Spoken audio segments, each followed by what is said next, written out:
अवरती विष्णू हा रस्त्याला एक प्रचंड मोठा धक्का आहे. एक कर्तृत्वान नेण्याची शक्ती ज्याच्यात आहे अशा व्यक्तीला महाराष्ट्र मोकळा.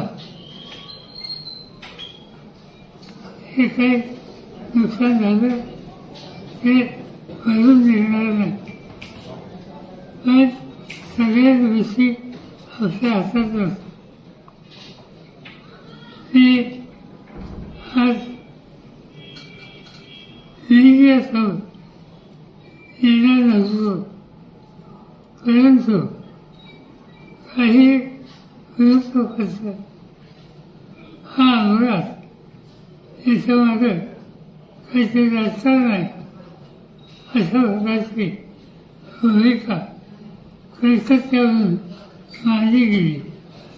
याच्यात राजकारण नाही, हा निवड अपघात आहे. त्याच्या यातना महाराष्ट्राला आम्हा सगळ्यांना सतत असतात.